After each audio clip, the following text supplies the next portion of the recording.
नमस्कार, मैं हूं अर्चित और आप देख रहे हैं न्यूज नेक्स्ट। तो चलिए रुक करते हैं इस खास खबर की ओर।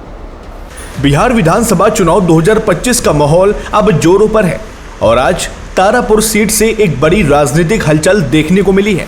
भारतीय जनता पार्टी के दिग्गज नेता और बिहार के उप मुख्यमंत्री सम्राट चौधरी ने आज अपना नामांकन दाखिल किया और इस दौरान समर्थकों का जनसैलाब उमड़ पड़ा। सुबह से ही तारापुर में माहौल कुछ अलग था। सड़कों पर जय श्री राम, भारत माता की जय और भाजपा जिंदाबाद के नारे गूंज रहे थे।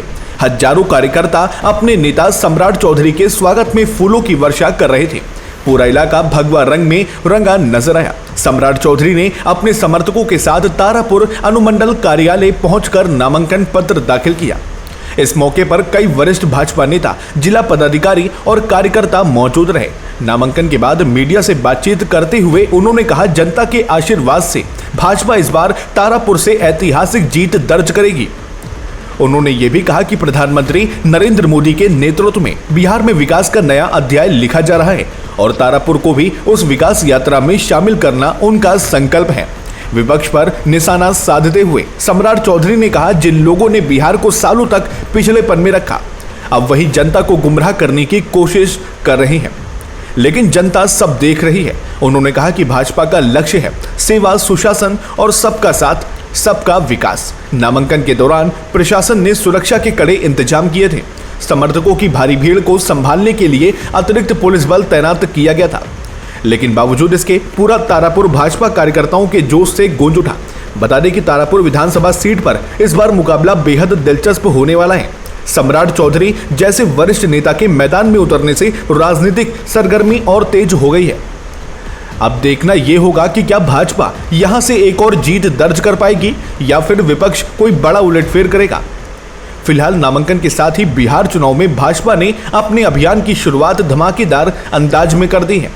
मैं तारापुर के लोगों से आग्रह करूंगा कि जो अधूरे सपने छूटे हैं, चाहे वो नीतीश जी के द्वारा काम किया गया हो, मेरे पिताजी के द्वारा काम किया गया हो, आदरणीय राजीव जी के द्वारा काम किया, जो छूट गए हैं। काम बहुत किए गए हैं, अधूरे सपने पूरे किए गए हैं, लेकिन जो छूट गए हैं उन छूटे हुए काम को विधायक के तौर पर काम करूंगा।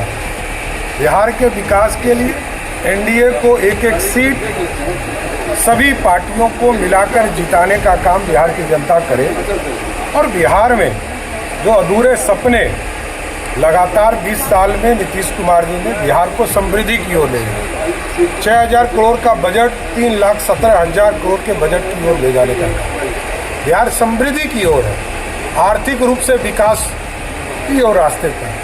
और अगले 5 वर्षों में 1 करोड़ से अधिक नौजवानों को सरकारी नौकरी या रोजगार देने का काम एनडीए की सरकार करेगी। इसलिए बिहार के विकास को 2 ही रास्ते हैं। एक तरफ विनाशकारी लोग हैं जिसने 15 साल तक बिहार को लूटा और 55 साल तक कांग्रेस पार्टी ने इस देश को लूटा।